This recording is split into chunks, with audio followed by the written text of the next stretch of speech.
Hello and welcome to Stephen University. This week we watched Drop Beat Dad, one of the funnest titles to say since Catfingers. Straight away this week, Chris decided to just go straight for the wind you up button. I found it, I pressed it.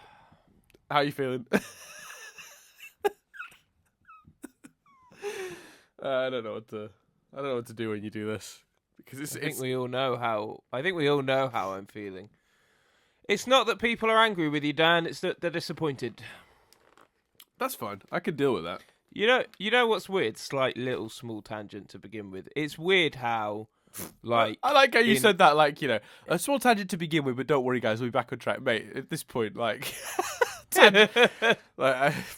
I think that, yeah. Anyway. You've already mentioned the episode that should not be named, so who knows what this episode. I was going to say, like. We're already off on a tangent, so let's carry that thread through. It's weird, isn't it, to be in our time, in the time we're recording this, we're proper like gearing up for Christmas, like we were just discussing advent calendars, but for listeners, they're like nearing Valentine's Day.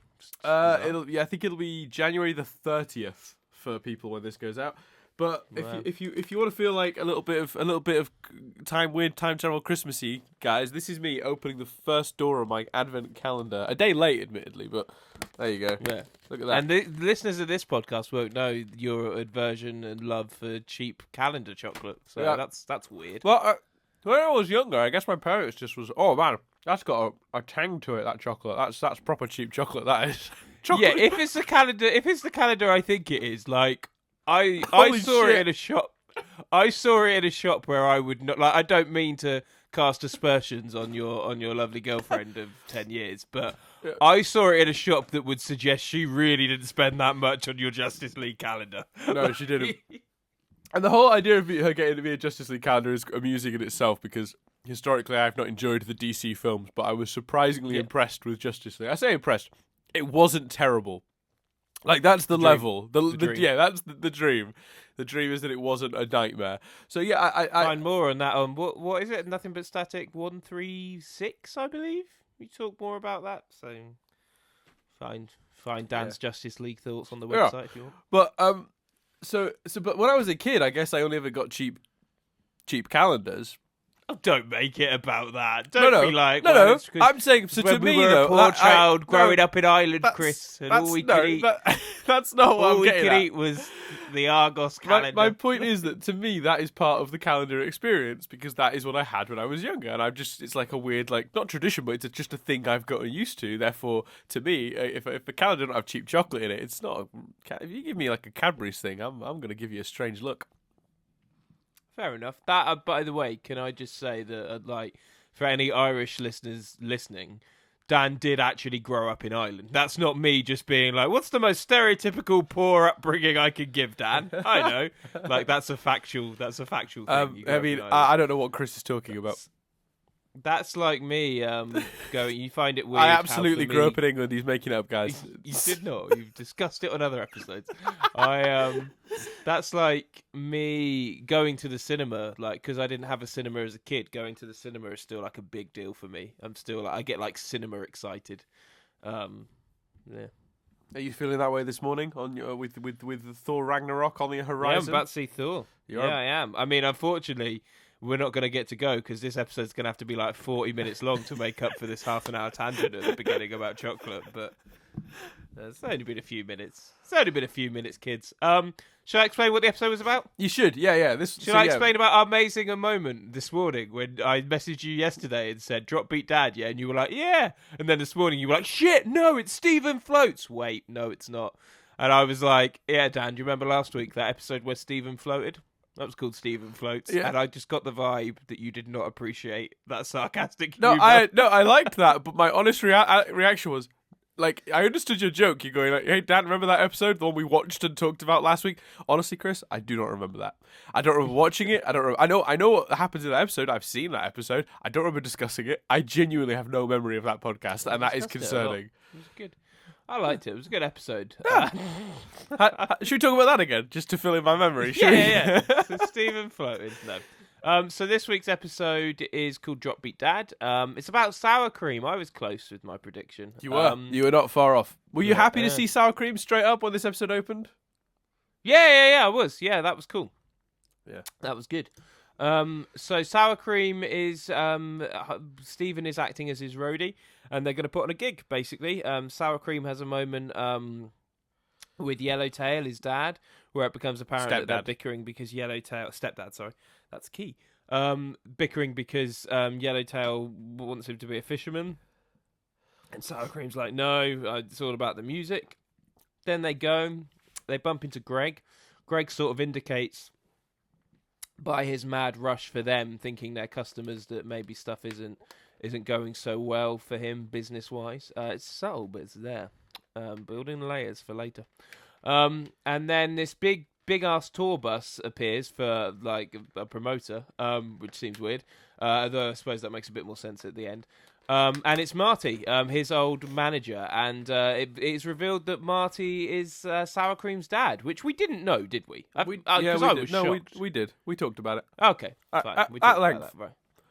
Well, I was shocked, and then I was like, maybe we know that. Maybe we knew that. Did we find that out in the episode where his mum is all chatty with Amethyst? Mm-hmm. Right. Well, anyway, I'd forgotten that and was still shocked. I love that twist just surprised you twice. Yeah, I literally out loud went, "Oh, did I know that?" Out loud, I said all of those things. The answer is yes, you did. So Marty's like, I'm going to put on a show for you. So they go to the beach. They try and put on the show. Which, can I just put out here that there's a really nice hint, a reference to the last show Marty put on that beach, which we know about. Yeah. Stephen was like, you put on a show for Dad and it wasn't good. And originally, Sour Cream wanted to put the show on like under this like bridge and stuff. So the show is about to start. Marty says it's all about bonding. It's about catching up for like the last 9 years, because there's quite an amusing but sad joke where he's like, "You've gotten so tall. When did that happen?" And Sour Cream's like, 9 years ago. Yeah.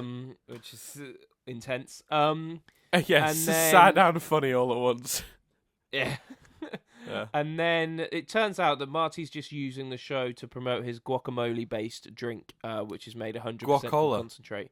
Guacola. It's awful. There's some good gags there. Onion's loving it. I'm not gonna lie. I was gonna say, I'm not gonna lie. Ronaldo getting hit in the stomach with the cannon keeling over was the most satisfying moment of the episode for me. I mean, if I could put that on loop, I'd be a happy man. I wasn't gonna name that bit specifically. I thought it was funnier him putting them on Doritos and chips and then being like, it's not even good on chips, because obviously guacamole. That's funny. Yeah, I like that Onion drinks it and likes it as well. Yeah. So there's some good gags there, but obviously Sour Cream is quite rightly annoyed and disappointed with his dad. And then his dad gets all arsey, but it turns out that Yellowtail is thinking of him, and he brings him all his equipment, and then he puts on another show, and it's all good. And then Marty reveals that the only reason he came to the town was to give Greg an envelope, which is for $10 million. Yeah, not the envelope. Which was the check inside the envelope. The envelope isn't worth $10 million. Yeah, that'd be strange. Which is weird, because my assumption was it was going to be money, especially because they'd layered the layered onion. They'd layered the dad's business isn't going so well. Greg's business isn't going so well. That was such a dad joke, but that really amused me. Onion layers. You didn't even make the joke well. Chatting about onions. I thought people are clever, Dan. I don't underestimate our audience. No, they can put that together. They can. And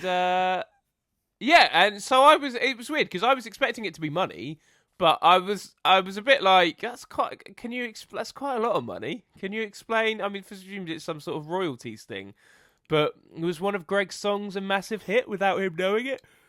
Well, I'll put it this way: next week's episode is called Mr. Greg. Okay, so it gets explained. Yeah, I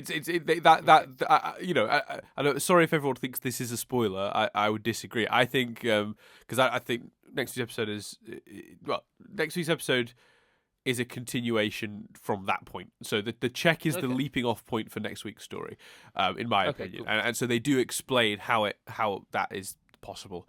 I'm interested to see what they do with it, because it's not a storyline you'd expect for this show. No. I guess expect the unexpected, but the idea of Greg being a millionaire and how that's going to affect things is intriguing to me, because it's not like there's a big cluster in the ground, or Amethyst has got some dark secrets, or Pearl's in love with Rose. These are things that you'd expect that tie into canon, that, you know, whilst you necessarily couldn't predict, you'd be like, oh, that's where it goes. Greg getting $10 million is a slight curveball. I'm intrigued with what they do. But what I do think about this show, and I do think it's really good, is they've got a real knack for taking a storyline that you wouldn't expect and then looping it to something that's within sort of the show's central themes. So, like, you know, I can't think of an example off the top of my head, but, like, you know, they'll take a plot and you'll think, like, how is that going to link into one of the previously existing or ongoing stories? And then they find ways to twist and turn them into each other. So, don't be surprised if, like, that is a leaping off point and then ends up coming sort of back round to something more in the show's sort of wheelhouse. Okay. But I agree with you in that it is it does feel really out of place. But then when you think about Greg and how he sort of you had to wonder how much that will shift anything, because would money change someone like Greg? I'm not sure it would. Might change his circumstances, but my overriding thought when I first saw the end of this episode was I don't think the money can drastically change the very sort of backing of the show, because we're talking about Greg here, who fundamentally is such a sort of down to earth person. I can't imagine money ever making much of a difference to him. You know, family and looking after his son seem much more important on Greg's sort of scale. He's a very admirable man in that sense. So while it may shift the circumstances slightly, maybe he'll, you know, again, I'm talking as a person who's only seen this episode. Obviously, when I say this, you know, you could imagine a scenario where maybe he sells the car wash, or buys himself somewhere to live that isn't his van. You know, you can imagine all of that, but it fundamentally does not change the sort of status quo enough to completely uproot the show. But it is, as you've pointed out, an interesting and surprising enough storyline to potentially play on, that could you know, that they could do something interesting with it. And again, you're right, it does feel a bit like a curveball, because it does sort of, especially because it sort of comes out of nowhere. So I see where you're coming from. I do think that it's a clever idea though from the writer's perspective, because and you're right as well about, like, complimenting the subtlety of the moment they set up how his business ain't doing so well. His desperation to wash a big bus suggests that, you know, It's a Wash is not doing the best levels of business. Yeah. What were your other thoughts on the episode? I really like this one. I really love Yellowtail and Sour Cream's relationship. I think it's so fascinating. Yeah, I think it's great. It's surprising how invested you become in characters like that, because, and I know we've complimented the show on this before, so this is partly me repeating myself, but this show's ability to make characters that sort of not background characters, but sort of like tertiary characters, like the very sort of with the faintest relation. Like, our first experience with Yellowtail was when, in one of the first Onion episodes, you realise that his dad's a fisherman, and goes off, and Onion has these big periods of time where he's on his own, and then you feel a bit sad for Onion, but you only see him sort of like he talks to Onion a bit, and gets in a boat, and off he goes. You would never imagine that character playing a big part in a future episode, even then. Do you know what I mean? And while he's not in a huge amount of this episode, his impact, his involvement is so impactful, because obviously Marty is just an all round bad dude. You know, he's a bad guy. Of a cock. Yeah, he's as we would say in England, sort of playfully, a bellend. He's not, he's not a nice man at all. He's self-serving. He's success focused. He's anti-Greg. That's it, isn't it? He is all about money and success and things, and he doesn't care about his family. Whereas Greg puts family and friends ahead of success in that sense, which is interesting because somebody pointed out to me. We talked about the episode where Greg sings a song about. I think it's the Comet song, but basically maybe it's not Comet. No. There's one where he basically talks about, as my albums fly off of the shelf, and I do sign autograph pics of myself. And I talked about Greg had this dream and it died. Some people have suggested that maybe if you listen to that song, the first half of it is just about him connecting with the universe on a deep level, and the second half of the song is about being famous and signing autographs and selling millions of albums. And someone suggested maybe Marty wrote the second half of the song. Or suggested the lyrics to it, and that would fit in really nicely. I think that you bring in you bring in Marty, and he's like a bad dude, and the Yellowtail gets this weird moment to shine where he proves that he cares, and he doesn't even need to utter a single word of dialogue to do that. The simple action of bringing Sour Cream this equipment that we assumed he disapproved of his DJ career. Maybe he didn't necessarily disapprove of his DJ career, but just wanted him to have more options. And it's that moment when you sort of see that he cares enough about Sour Cream in a way that Marty never did. That's quite powerful, and it's a surprisingly effective episode, and it's one of those quite traditional Steven Universe things of making you care deeply about characters that a week ago you couldn't have imagined giving two tosses about. That's very Steven Universe and makes it very effective. Plus, it's funny throughout, which always helps. So I like this one a lot. I thought one of the most powerful moments, and I really liked it as well, was when Sour Cream yells at his dad in Yellowtail and Onion's language, voice. I just thought that was a really nice, powerful moment that said an awful lot about the situation and the way the character was feeling. I think that's actually really I think that's really clever. Because that was really good. And it just reinforces that he's obviously clearly grown up in that household and understands that language. It's been hinted at before that he might understand that language, because there was a conversation on the phone with Yellowtail in Shirt Club that was a bit like that. But this is the first one where they properly confirm that that Sour Cream can speak the Yellowtail and Onion language, whatever that is. Interesting that. And go on, sorry. No, I was just going to say as well that it's so, and again we've complimented the show on this before, but you just think about the layers and the beats of this father-son, stepfather story that we went through, and then go, that was 11 minutes long. Yeah, it's nuts. It's crazy. It didn't feel rushed. Yeah. Nope, not at all. No. Yeah, no, it was good. It's a solid episode, and I think as well, I think it's one of those things where the turn, the guacola thing is inevitable. It's coming. Not quite. You don't know guacola is coming, but you know that. Yeah, it's weird though because you don't quite see how it's gonna come.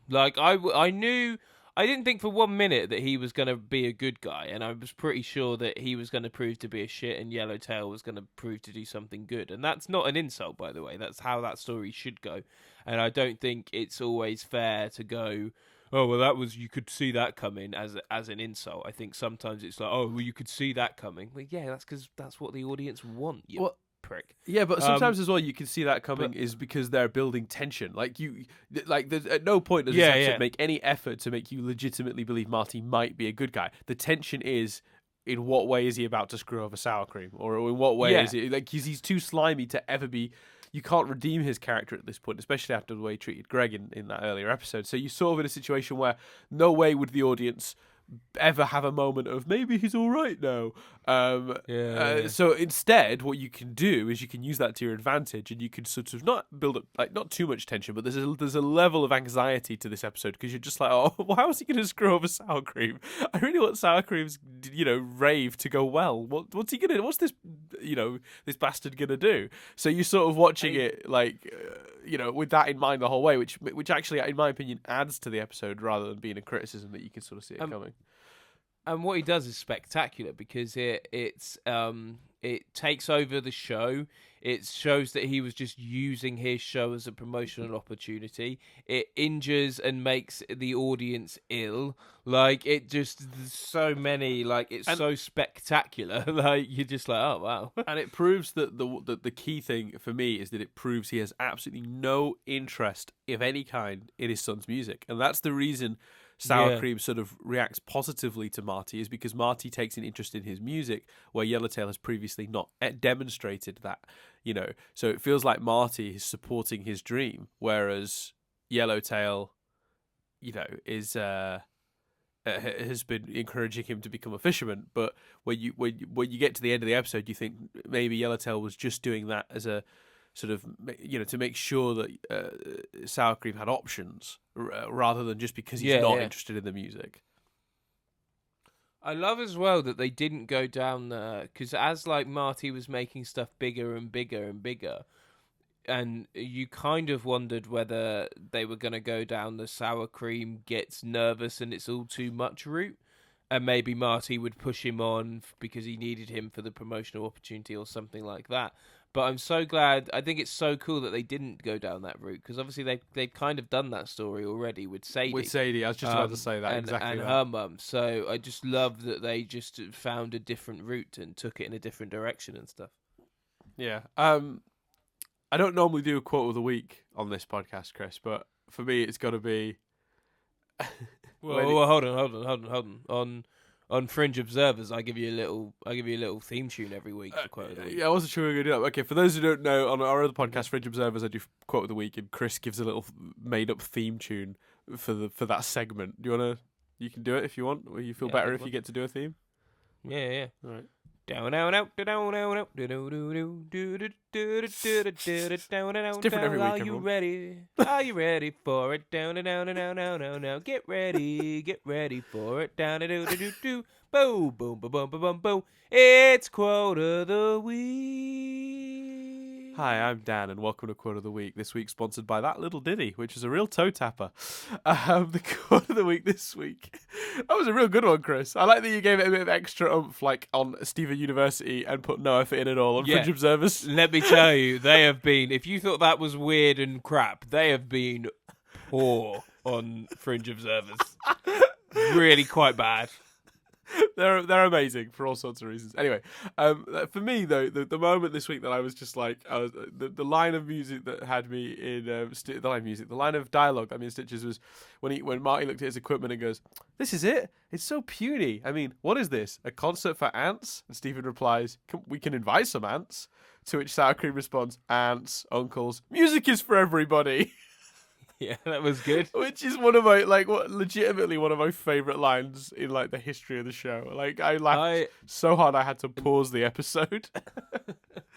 I liked the fact that Stephen had adapted his T-shirt to be more rodeo-like. Yes, with like his arms showing and stuff. Yeah, it was more of a vest. Is that the way? Is that the word? But that's actually apparently he's worn that before. Let me see if I can pull up the. Yeah, Stephen apparently wore the tank top. Go on. There you go. You go. You go. No, you go. Oh, I'll go. Fine. You go. Okay. Stephen's tank top that he's wearing in this episode, he wore on he wore that in Beach Party. So it's not the first time we've seen it, but it is still cool. Is there any other trivia? Let's have a quick look if there's anything of note. None of the other crystal gems appear in this episode. How did you feel about that? Not fussed? Didn't matter? Fine. I've like for the last 50 weeks I've been on this podcast I want to see the town. I want to see the town people. So if I was now going to be like, where are the crystal gems? I think people would unsubscribe. So yeah, and I don't think I'd blame them. I suppose. Let's have a look. While this isn't the first time we've put together the family connection.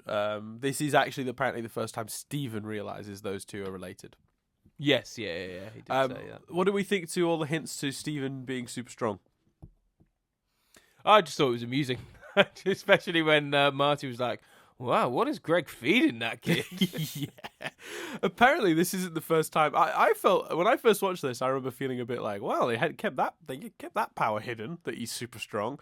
But it turns out that's something they've hinted at a few times before. I'm reading here. So apparently, they already hinted at his superhuman strength in Arcade Mania as he tore apart an arcade game panel and used it to destroy the screen. I remember that, but I didn't think of it as being a super strength moment. But now I think of it, that makes sense. And apparently, in Joyride, he lifted and moved Jenny. Just lifted and moved Jenny without any problem at all. Like I guess he just picked her up somehow and moved her, which I suppose again suggests same thing. I love how you're like. Sorry to interrupt you, but I love how you're like. Yeah, I mean, I just thought, oh, this is a new power. Him being super strong. Mm-hmm. But last week, just happy for him to float. Just like, yeah, he's floating now. That's cool. The thing is, floating fits the theme of Rose's powers. You know, this sort of plant thing. You know, like a petal floating on the breeze. Super strength feels like the sort of thing you might have if your mum had bug-based powers. No, I disagree because I think that all the gems have a certain amount of strength, which is stronger than humans. Yeah, that is how I have rationalized it. But in the moment, I went, "Huh," if that makes sense. Before I was able to put that sort of as my excuse. Yeah, I think you're right. Thought about it a bit more. Yeah, I should have done, and I did, and I came to the same conclusion. Some of us got there quicker. That's fair. Apparently, there's the guacola name is clever on two levels, and I didn't realize this. So guacola is obviously the guacamole, the main ingredient, and cola, that's the reference, guacola. But apparently, it's also a play on a Spanish word, guacala, which means to indicate indicate displeasure, disgust, or revulsion. Wow. So that's quite clever on many levels. There's also, quite an insulting element to it as well, because it's guacamole, whereas he should be paying attention to sour cream. I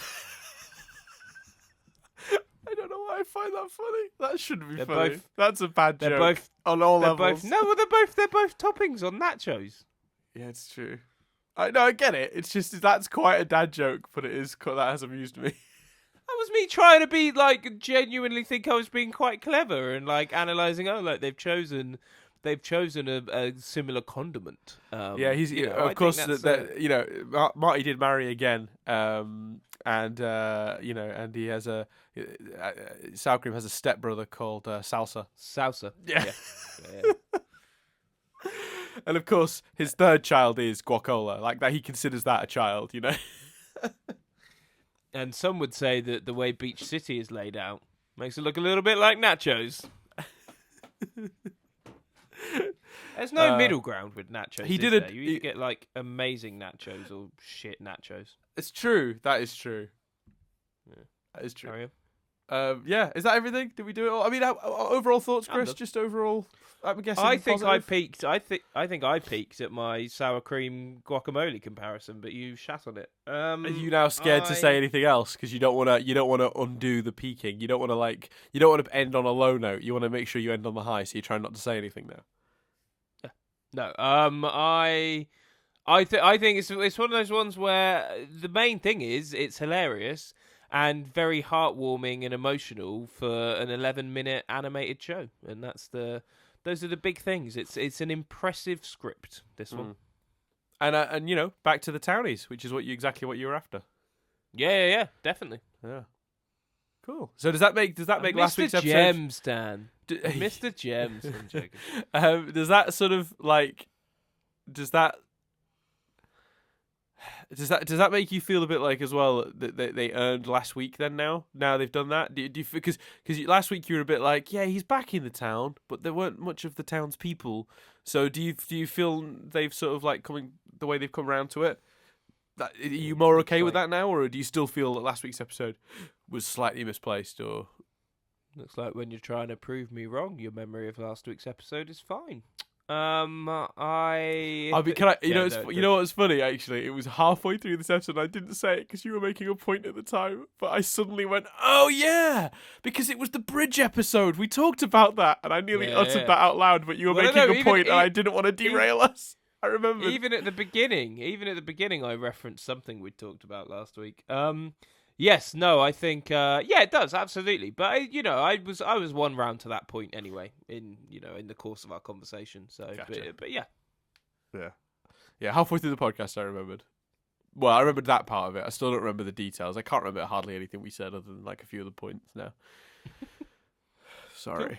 Cool. Anyway, different story. That's everything for this week, guys. I hope you enjoyed it. Sorry, I thought you were leaving a pause for me to jump in. Yeah, do it. I've been Chris Billingham. I've been Dan Doolan. And we'll see you next week. The next episode. As we discuss Mr. Greg.